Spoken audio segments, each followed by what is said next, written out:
y a un an, lorsqu'on évoquait les perspectives de 2025, on était dans une vraie incertitude et finalement, bon, l'économie ne s'est pas écroulée, faut pas noircir les choses, mais l'année 2025 s'est passée, sans dynamique. Alors, l'inflation est retournée, est rentrée dans sa boîte, si je puis dire, donc c'est un point positif, sur le moyen long terme. Après, l'activité a été, j'allais dire moyenne sur le territoire et là encore, il faut relativiser parce que le département de la Vendée reste un département assez dynamique, mais l'année s'est passée sans j'allais dire progression, de l'activité. La saison touristique s'est bien passée, il faut commencer par les bons points, mais globalement, l'industrie n'a pas rebondi. On sait que l'industrie est un élément important sur le territoire qui irrigue aussi les services et les commerces.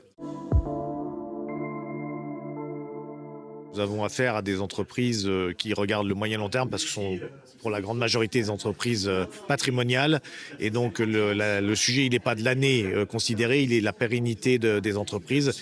Et de ce point de vue-là, les entreprises ont conservé les forces vives qu'elles ont recrutées les années précédentes pour pouvoir rebondir lorsque ça viendra. Donc je dirais le cadre social et la situation économique de l'ensemble des Vendéens est restée assez positive avec des hausses de salaire qui ont j'allais dire compenser l'inflation. Alors chacun verra plus ou moins s'il a trouvé, mais en stat, entre l'inflation vécue et la hausse des salaires sur le territoire, les salaires ont suivi et le chômage n'a pas progressé quasiment sur le territoire. Donc j'allais dire, c'est là où je qualifie que la situation a été assez résiliente.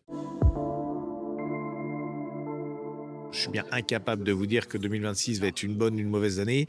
Le fait est, c'est que les entreprises s'adaptent à ce contexte incertain et que finalement, on voit que les dégâts sont relatifs. Et là encore, une pensée pour les entreprises en difficulté. Mais il faut aussi savoir qu'il y a beaucoup d'entreprises qui ont vécu des belles années sur 2025 et qui se projettent avec des gros projets sur 2026. Donc, la diversité, là encore, de l'économie vendéenne, c'est le grand espoir de cette nouvelle année 2026. Les messages contradictoires, l'incertitude qui règne ces derniers temps en France ne favorise pas des prises de décision, ne favorise pas le développement des entreprises, inquiète les consommateurs et donc ça aussi ça ne favorise pas. Et quand on rajoute l'incertitude et les problèmes mondiaux que l'on connaît tous, tout ça n'est quand même pas un cadre favorable. Cela dit, les entrepreneurs sont des gens qui ont le sens de la responsabilité et continuer à gérer dans ce contexte très incertain leurs activités.